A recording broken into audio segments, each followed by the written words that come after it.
नमस्कारम। अनीश गिरी और Magnus Carlsen के बीच जो चैंपियन चेस टूर में क्वार्टर फाइनल हुआ था, पहला दिन मैग्नस कार्लसन लास्ट राउंड में कैसे तो जीतने के बाद सेकेंड डे फिर से उनका एक मुकाबला हुआ और 4 गेम थे इस बार। क्या हुआ उन चारों में और जो इम्पोर्टेंट गेम था उसको हम देखने वाले हैं।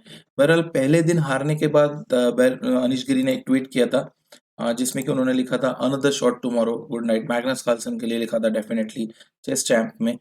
लेकिन अगर हम बात करें तो अनीश गिरी का परफॉर्मेंस मेरे हिसाब से दिन ब दिन बेहतर होता जा रहा है। मतलब जितना वो ऑफ द बोर्ड एक्टिव रहते हैं उसके बाद आप बोल सकते हो कि शायद थोड़ी गिरावट आई, क्योंकि मैंने बीच में पढ़ा भी था कि मैग्नस कार्लसन ने कहीं पे बोला था कि मैंने जो है अनीश गिरी को रिप्लाई करना चाहता, अब छोड़ दिया, इसलिए मैं और ज़्यादा बेहतर खेल रहा हूँ।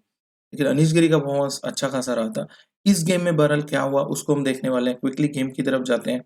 उसके पहले मैं आपको बताना चाहूँगा कि एक स्ट्रीम किया था मैंने विदित और मैग्नस के गेम के बीच। वो आप ज़रूर देखिए, बहुत बढ़िया हुआ था वो स्ट्रीम। हम लोग क्विकली जाते हैं अब मेन गेम की तरफ और उसको देखेंगे, राइट। E4 खेला, C5 डेफिनेटली अगर आपको विन के लिए खेलना है, बिकॉज़ ये मस्ट विन सिचुएशन था। सेकंड डे का ये 4th गेम था। पहले तीनों सभी ड्रॉ हो चुके थे। मैग्नस कार्लसन पहला दिन जीत गए थे। लेकिन इस गेम में C3 खेला मैग्नस कार्लसन ने और मेन लाइन्स को अवॉइड कर दिया। तो डेफिनेटली एलेपिन एक सॉलिड वेरिएशन है व्हाइट की तरफ से। और अगर आपको मस्ट विन सिचुएशन नहीं है तो आपको अननेसेसरी रिस्क नहीं लेनी चाहिए, राइट। तो D5 खेला, यहाँ पे E cut D5, queen cut D5 and then D4। यहाँ तक सब कुछ सही है। लेकिन यहाँ पर एक साइड लाइन खेला अनीश गिरी ने, विच इज G6। मुझे याद है, मैं खुद भी ये बहुत बार खेल चुका हूँ इस लाइन पे।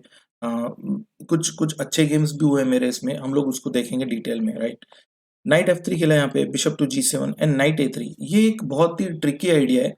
अब देखिए, अगर यहाँ पे जो अगर आप C इंटू D4 मारते हो, जो कि उन्होंने गेम में मारा था, तो बिशप C4 एक मूव है, जिसमें आप एक्चुअली बिशप C4 गेम में नहीं हुआ था, बट हम देख लेते हैं बिकॉज यहाँ पे एक बहुत अच्छा ट्रैप है। Queen to E4 and then queen E4 को आप सिंपली बिशप E3 खेल सकते हो। अब दिक्कत ये है कि अगर आप ऑब्वियसली कोई भी पीस नहीं देगा यहाँ पे, लेकिन अगर कुछ पीस दे रहा है कोई, तो there should be some trick, right. अब प्रॉब्लम ये है कि डायरेक्टली अगर आप इसको मार दोगे, विच इज आई थिंक एक ब्लंडर है वो बहुत बड़ा।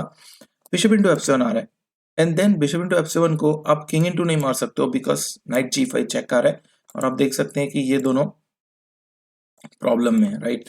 लेकिन सपोज अगर बिशप इंटू F7 को ब्लैक ने किंग F8 खेला होता, तो नाइट G5 डायरेक्टली तो नहीं खेलेंगे हम इसमें, लेकिन यहाँ पे आप क्या कर सकते हो, क्वीन D8 दे सकते हो और किंग इंटू मारना फोर्स्ड है और फिर से नाइट G5 आ रहा है और सिंपल यहाँ पे एक फोर्क आ रहा है।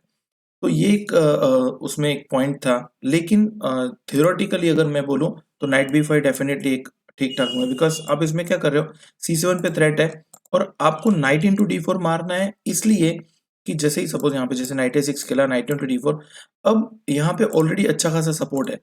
तो अगर ब्लैक जो है वो बिशप इंटू D4 मारता भी है, तो आपको पॉन टेक्स मारने की जगह नाइट टेक्स या क्वीन टेक्स मार सकते हो, जिसमें एटलीस्ट वो आइसोलेटेड पॉन नहीं रहेगा।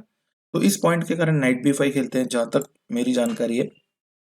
लेकिन जैसे ही नाइट A6 खेला यहाँ पे, अब बिशप E3 खेल दिया और अभी भी आप देखो, इसको मार तो आप सकते नहीं हो, because simply queen into D5 आ रहा है और वो जो ट्रिक हमने देखी थी वही हो रही है, लेकिन एक मूव थोड़ा सा नाइट B5 आ चुका है बोर्ड पे।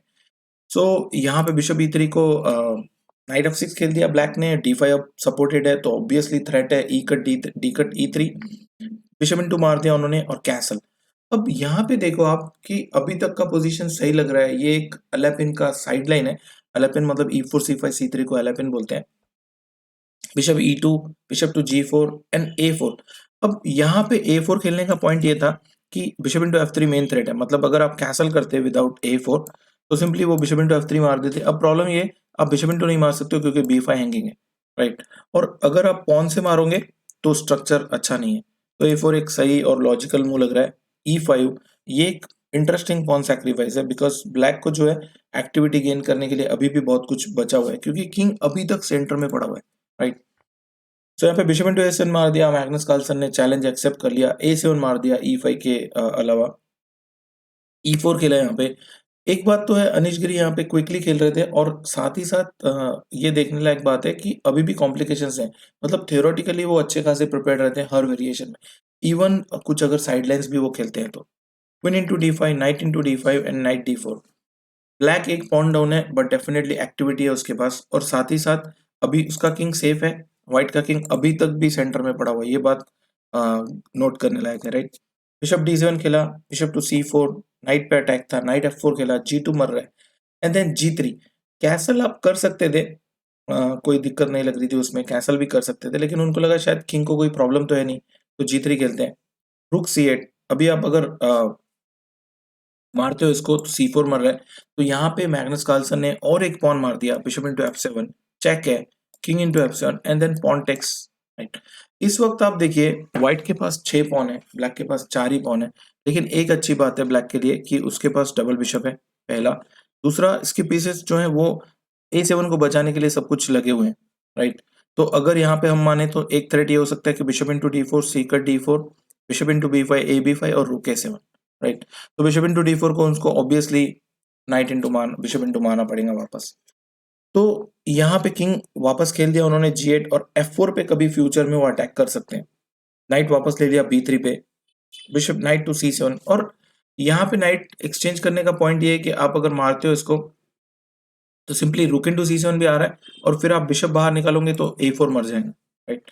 तो यहाँ पे मैग्नस कार्लसन ने कैंसल कर लिया, और अब देखिए यहाँ पे किंग जो है वो ऑलरेडी एक्सपोज्ड है इस पोजीशन में, बट बोर्ड पे मेजर पीसेस नहीं है, तो इसलिए उन्होंने कैंसल कर लिया। अभी 20 नंबर मूव पे नाइट B5 मारा, A cut B5 and then bishop into B5, वापस दे दिया एक पॉन, और एक पॉन डबल है, मतलब ब्लैक का पोजीशन अभी भी ठीक है, खेल सकते हैं ब्लैक, लेकिन मस्ट विन सिचुएशन में मुझे नहीं लगता कि ये उतना अच्छा पोजीशन है जो एक्चुअली होना चाहिए, राइट। तो उस हिसाब से मैग्नस कार्लसन का अपर एंड है, अदरवाइज व्हाइट की तरफ से ये पोजीशन डेफिनेटली वो डिजर्व नहीं कर रहे थे, राइट, मतलब उनका ये तो एम नहीं होगा। तो रूक E1 खेला, bishop to D3, bishop D4, अब बहुत ही क्लियर है, वो एक्सचेंज करते आ रहे हैं, आराम से विन निकालेंगे, आराम से ड्रॉ करेंगे, right. Bishop H6, rook takes रुक, रुक टेक्स रुक, एंड बिशप E5। अब सब कुछ प्रोटेक्टेड है, and I think night C5, night E4 के बाद ये पोजीशन बहुत ज्यादा मुश्किल होंगी, जीतना तो दूर की बात है, आपको ड्रॉ के लिए फाइट करना पड़ेगा। रुक A2 खेला, नाइट C5, रुक कट B2, नाइट E4, और अब मुझे नहीं लगता कुछ बचा हुआ है, बिकॉज इवन अगर आप एक्सचेंज कर भी लोगे यहाँ पे बिशप इंटू E4, तो आपको कुछ नहीं मिलने वाला आगे, सब कुछ प्रोटेक्टेड है, और फिर भी व्हाइट के पास एक पॉन एक्स्ट्रा है, भले ही वो डबल है बट एक्स्ट्रा पॉन है बोर्ड पे। किंग F7 खेला, C4, एंड देन अभी आप देखिए रुक पे अटैक है, तो डेफिनेटली रुक बचाना पड़ेगा, तो रुक E2 खेला, और इस मूव के बाद मुझे नहीं लगता था कि कहीं से भी कोई चांस है, बिकॉज अब देखिए कि अगर आप नाइट D6 चेक दिया, अगर एक्सचेंज भी कर लेते वो तो कोई दिक्कत नहीं थी।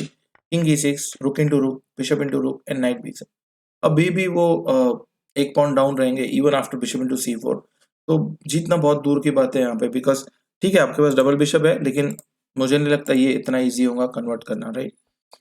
सो नाइट C5 खेला, king to F5, F3, and then bishop into F4, bishop F4, king F4, और ये तो एक डेड ड्रॉ पोजीशन लग रही है फिलहाल, लेकिन वो फिर भी खेल रहे थे गेम में। किंग F2 खेला, H6, H4, and then bishop to B5, knight E6, और हम लोग थोड़ा क्विकली जाते हैं, king E5, knight to C5, king D4, knight to E6, king E5, और यहाँ पे आकर जो है मुझे लगता है ये बहुत ही आसान सा ड्रॉ है, इसको बहुत ज्यादा एनालाइज करने की जरूरत नहीं है, बिकॉज इसके बाद कुछ बचा नहीं था।